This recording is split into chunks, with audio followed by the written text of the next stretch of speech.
तो आप सभी को याद है, मैंने अभी एक हाल ही में एक ड्राइंग बनाई थी जिसमें एक जो लड़की है वो एक खाने की टोकरी लिए हुए हाथ में खड़ी हो रखी है। तो मैंने शायद आज से 2-3 महीने पहले बनाई थी, लेकिन अभी रिसेंटली मैंने कुछ दिन पहले ही एक रील बनाई जिसमें मैंने इस ड्राइंग को दिखाया और लोगों से पूछा इसका प्राइस कितना होना चाहिए।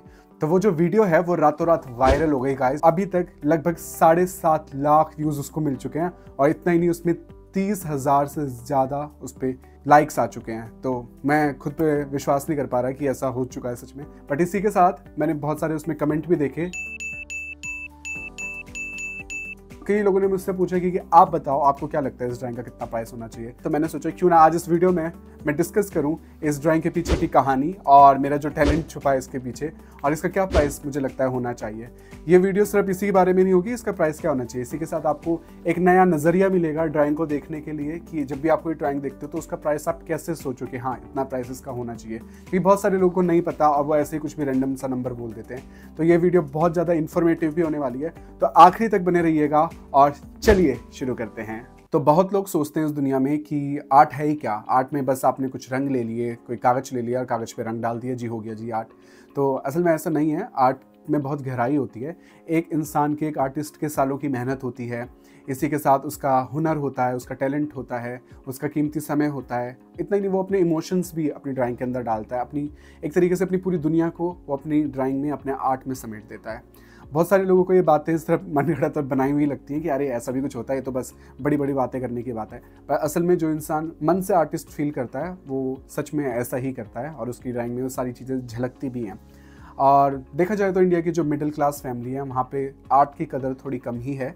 और हो भी क्यों ना, आजकल के माता पिता यही बोलते हैं कि बेटा पहले कोई सॉलिड सा करियर बना लो, ये शौक तो बाद में पूरे करना। तो इंडिया के एक हल्का सा माइंडसेट बन चुका है कि ये आर्ट एंड क्राफ्ट तो बस शौक की चीज़ है, शौकिया चीज़ है, इससे कोई करियर नहीं बनता है। और हो भी क्यों ना तो इसमें कोई रिटायरमेंट फंड मिलेगा आपको, ना कोई आपका मेडिकल इंश्योरेंस है, कुछ भी नहीं मिलता है। और जो आपकी ड्राइंग बेच के पैसा मिलेगा भी, वो भी इतना कम होता है कि आप अंडर वैल्यूड, अंडर पेड रह जाते हो। तो शायद इसी सब सोच का असर मेरे जीवन में भी पड़ा और मैंने साइंस ली, उसके बाद मैंने बीटेक की और मैं एक सॉफ्टवेयर डेवलपर बन गया। तो मुझे आर्टिस्ट ना बनने का कोई पछतावा नहीं है और इसका सबसे बड़ा कारण यही है कि मैं आज भी इसे हॉबी की तरह एंजॉय करता हूँ। और दूसरी बात ये, मैं अपना आर्ट बेचता नहीं हूँ और इसके 3 कारण हैं। कि पहला तो यही कि इंडिया में आर्ट की उतनी वैल्यू नहीं मिलती है, जितना आप उसमें मेहनत, अपना एफर्ट, जितना टैलेंट आप लगाते हो तो वो आपको मिलता ही नहीं है। दूसरा, आजकल बहुत सारे लोगों को ना सिर्फ पोर्ट्रेट्स चाहिए होते हैं, यानी कि एक पिक्चर बना दीजिए, उनकी ड्राइंग बना दीजिए। ज़्यादातर लोगों को एक गिफ्टिंग पर्पस के लिए चाहिए होता है कि हाँ जी किसी को अपनी मम्मी को गिफ्ट देना है तो मम्मी की एक छोटी सी पेंटिंग बनवाते हैं। ये चीज़ें हैं अच्छी बनाना, बट वो है ना, मेरे को ना इसमें अंदर अपना क्रिएटिविटी नहीं दिखती कि हाँ मैं अपने आप को एक्सप्रेस नहीं कर पाता हूँ उसमें। मैं ना बचपन से अपनी ड्राइंग से बहुत ज़्यादा अटैच्ड हूँ। ये भी एक कारण है कि अगर मैं आर्टिस्ट बनता तो मेरा तो काम ही होता है कि मेरे को अपनी जितनी भी ड्राइंगें बनानी हो सब ज़्यादातर उनको बेचना ही है। तो जब भी हम नई क्लास में जाते थे और मम्मी पापा ना हमारे लिए नई नई किताबें लाते थे स्कूल की, तो मैं पूरे दिन, मेरा मतलब पूरा दिन चला जाता था उन किताबों को पढ़ने में। सुबह बैठ जाता था मैं और मेरा भाई दोनों ही हम ऐसे करते थे। हम दोनों ने किताबें लेते थे और मैं कभी उसकी किताबें पढ़ता था, फिर वो मेरी पढ़ता था। हम पूरे दिन उनकी ड्राइंगें देखते रहते थे कि उनमें क्या क्या ड्राइंगें बनी हैं। पर उन सब किताबों में मेरी सबसे फेवरेट हुआ करती थी ड्राइंग की बुक। तो उसमें मैं देखता था क्या क्या एक्टिविटीज़ दी हैं। अच्छा इस बार भिंडी को काट के उस पर रंग डुबा डुबा के लगाना है। तो ऐसी बहुत सारी छोटी छोटी एक्टिविटी होती थी, मैं बहुत खुश होता था उन्हें देख के। तो बचपन में मैंने बहुत सारी ड्राइंग्स भी बनाई, बट अनफॉर्चुनेटली अब मेरे पास कोई भी ड्राइंग नहीं बची। तो समय के साथ साथ वो सारी यादें भी धीरे धीरे धुंधली हो चुकी हैं।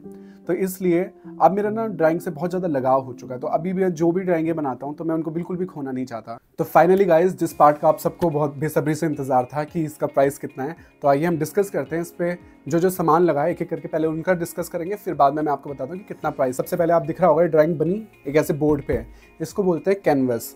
कैनवस में होता क्या है, ये जो इसमें जो कागज़ दिख रहा है इसलिए में कागज़ नहीं है, ये एक ना कॉटन, जो कपास होता है ना, उससे बना हुआ ये एक कागज़ है। तो ये 100% कॉटन से बना है। इंडिया में ये कंपनी है जो ये बनाती है ये सारी चीज़ें। अभी इन सारी चीज़ों के लिंक मैं आपको बहुत सारी चीज़ें दिखाने वाला हूँ जो कि मैंने इस ड्राइंग को बनाने में यूज़ की हैं। उन सब का लिंक मैं आपको डिस्क्रिप्शन में दूंगा।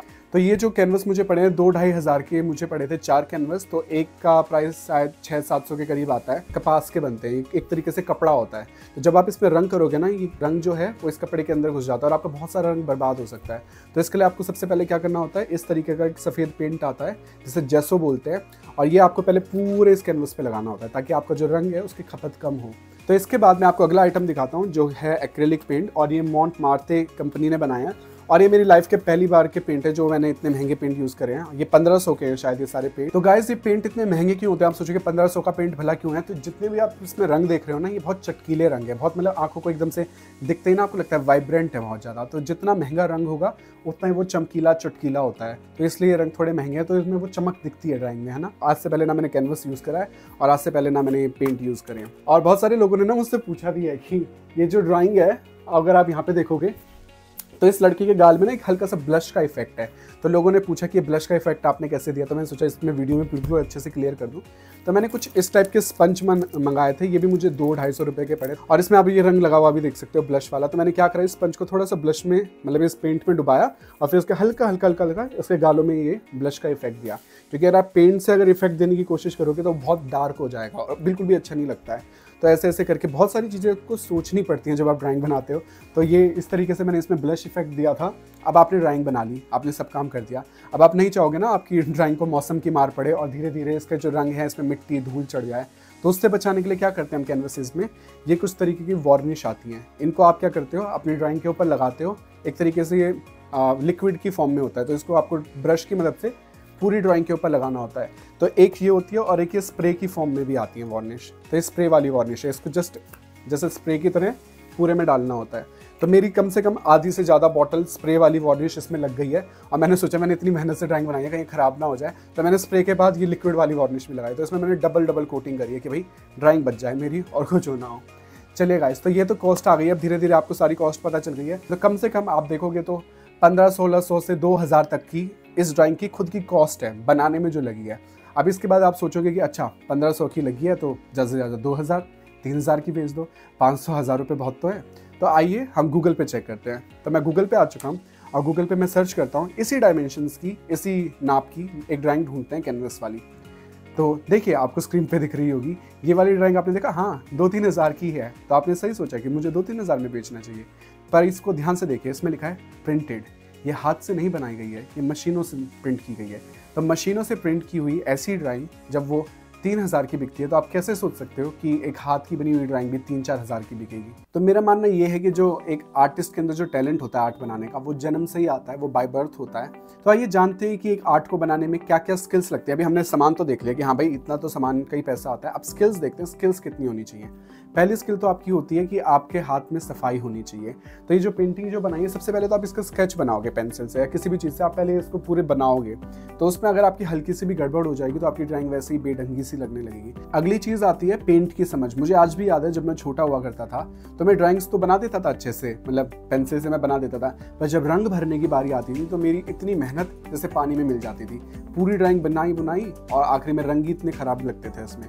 ऐसा क्यों? क्योंकि हमें रंग की समझ नहीं होती। कई सारे टाइप के रंग आते हैं आजकल मार्केट में, जिसमें जो ब्रश से हम करते हैं, ब्रश की मदद से जो पेंट करते हैं, उसमें भी 3 वैरायटी होती है। जैसे वाटर पेंट होता है, एक्रेलिक पेंट होता है, ऑयल पेंट होता है। मैंने इसमें जो पेंट यूज़ करे हैं वो एक्रेलिक पेंट्स हैं। इसमें 2 मेजर कमियां आती हैं। पहली तो ये कि ये जल्दी सूख जाता है, ये इसकी कमी भी है। मान लीजिए आप पेंट कर रहे हो, पेंट करते करते आपका पेंट ही सूख गया जो आपने बना रखा था, फिर उस पेंट को दोबारा बनाना बहुत मुश्किल हो जाता है। दूसरी जो इसमें कमी आती है, इसमें जो कलर हैं वो ब्लेंड करने मुश्किल होते हैं। ब्लेंडिंग का क्या मतलब है, आप इस ड्राइंग में देख सकते हो उसमें जो शेड है अलग अलग, यहाँ पे हल्का पीला है, फिर पीछे जाते जाते थोड़ा ऑरेंज सा हो रहा है, फिर इसमें मतलब शेडिंग का इफेक्ट आ रहा है पूरी ड्राइंग में। ये शेडिंग का जो इफेक्ट है जगह जगह जो आपको दिख रहा है, ये सब ब्लेंडिंग से आता है। और जो एक्रेलिक पेंट होते हैं उनको ब्लेंड करना थोड़ा मुश्किल होता है बाकी रंगों से। आखिरी टॉपिक आता है कि जब आप कोई ड्राइंग बनाते हो तो उसमें वाइब्स आ रही हैं, उसमें वो इमोशंस झलक रहे हैं। अब आप जब इस ड्राइंग को देखते हो आपके अंदर क्या वाइब्स आती है? मुझे तो पर्सनली इसको देख के पॉजिटिव सी वाइब्स आती हैं, क्योंकि बहुत ज़्यादा येलो सा रंग है, इसके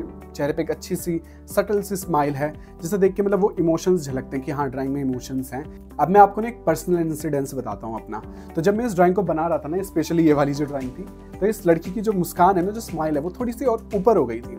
उससे हुआ क्या, जो इसकी पॉजिटिव वाइब्स लग रही है ना, तब लग रहा था जैसे भूतनी जो हंसती है ना, एक डरावनी हंसी, तो वो डरावनी से स्माइल लग रही थी। तो आप देख सकते हो हल्का सा अगर आपका ऊपर नीचे कुछ हो जाए तो पूरा मतलब वाइब्स ही चेंज हो जाती है। तो वो डरावनी वाइब्स इसकी बन गई थी, और उसको ठीक करने में कि उसकी स्माइल को ऐसा करो कि वो डरावनी ना लगे बल्कि पॉजिटिव लगे, उसमें मुझे बहुत टाइम लग गया था उसको ठीक करने में। तो ये बहुत सारी छोटी छोटी स्किल्स हैं जो मिलाते हैं, जब आपस में जब ये सब मिलती हैं तब जाके एक आर्ट में परफेक्शन आता है। इसलिए उसकी कीमत बढ़ जाती है, क्योंकि ये सब टैलेंट है और प्रैक्टिस की वजह से ही आता है। तो अगर आपके अंदर टैलेंट नहीं है या आप प्रैक्टिस नहीं करते हो इनफ, तो ये सारी चीज़ें पाना बहुत मुश्किल हो जाता है। तो इसलिए वैसे तो मैं इन पेंटिंगों को भी बेचूंगा नहीं, क्योंकि आपको मैंने बताया ही है कि मैं पेंटिंग बेच नहीं पाता अपनी, पर इस वीडियो के लिए मैं सोचता हूँ कि इसका जो रेट है वो कम से कम 15 से 20 हज़ार होना चाहिए, जिस हिसाब से मेरी सालों की मेहनत, मेरा टैलेंट, मेरा आर्ट के लिए प्यार है इसमें, और इसमें जो मेरे इमोशंस हैं वो सब इसमें झलकते हैं। तो मैंने आज तक जितनी भी ड्राइंग्स बनाई हैं, पेंटिंग्स बनाई हैं अपने जीवन में, वो सारी मैंने ना देख के बनाई है। ऐसा करने का कारण एक ही है कि ये मेरा प्रोफेशन नहीं है, तो मेरे पे इतना समय नहीं होता है कि मैं खुद से सोचूं और बनाऊं। उससे आसान होता है कि मैं जाऊं कहीं पे ढूंढूं अच्छी सी ड्राइंग। मैं अपने लिए ड्राइंग्स बनाता हूं, इसलिए मेरे को जो भी रेफरेंस अच्छा लगता है मैं उसी को देख के बना लेता हूँ। अगर 10 आर्टिस्ट एक ही चीज़ को कॉपी करके बनाते हैं तो वो 10 ड्राइंगें अलग ही होती हैं, वो यूनिक ही होती हैं, वो 10 की 10 कभी सेम हो ही नहीं सकती। आजकल बहुत ऐसा होता है कि बहुत लोग ना बेशर्मी से कह देते हैं कि अरे मुझको तो फ्री में ड्राइंग दे दो, इसमें क्या है, मुझे गिफ्ट कर दो। तो जो लोग भी ऐसा बोलते हैं, असली में उनको आर्ट की समझ नहीं होती है, और अगर आप उनको फ्री में गिफ्ट दे भी दोगे तो उनको वो फील ही नहीं कर पाएंगे। इतने इमोशंस भी हैं या फिर इतनी मेहनत भी है इसमें, इतना टैलेंट, इतना स्किल है, वो उसको अनदेखा ही कर देंगे। एक तरीके से वो आर्टिस्ट की तो इंसल्ट कर ही रहे हैं, साथ ही साथ वो अपनी एक छोटी सोच दिखाते हैं आर्ट के प्रति।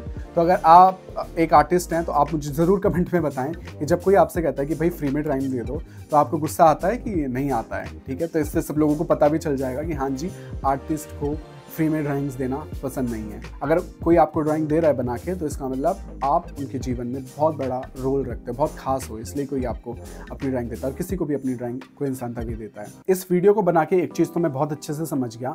आप अपना आर्ट, जैसे मैंने लोगों से पूछा, मुझे बहुत सारी राय आई, किसी ने कुछ प्राइस बोला, किसी ने कुछ प्राइस बोला, बट आपको किसी के जवाब पे रिलाई नहीं करना है। वो वीडियो मैंने जानने के लिए बनाई कि लोग क्या सोचते हैं आर्ट के बारे में, और मुझे आंसर आखिरी में यही मिला, आपका हक है, या आपका डिसीजन होना चाहिए, आपकी मेहनत उस ड्राइंग में लगी है, आपको पता है आपने कितनी मेहनत करी है, आपको पता है आपके अंदर कितना टैलेंट है, और जो टैलेंट आपके पास है वो किसी के पास नहीं है, सबके पास नहीं है, और इसीलिए वो आपको खास बनाता है। इसलिए अपनी ड्राइंग की कीमत, अपनी पेंटिंग की कीमत आपको खुद तय करनी है अपनी मेहनत के हिसाब से, और कभी भी ऐसा नहीं करना है कि आपको बाद में पछतावा हो, यार मैंने तो ये सस्ते में बेच दी, मेरी मेहनत तो इसमें बहुत ज़्यादा लगी थी। तो मुझे उम्मीद है कि इस वीडियो से आपको कुछ सीखने को मिलेगा, और ये वीडियो आपको इंस्पायर करेगी एक आर्टिस्ट की जो आर्ट है, उसका जो टैलेंट है, उसकी कदर करने के लिए।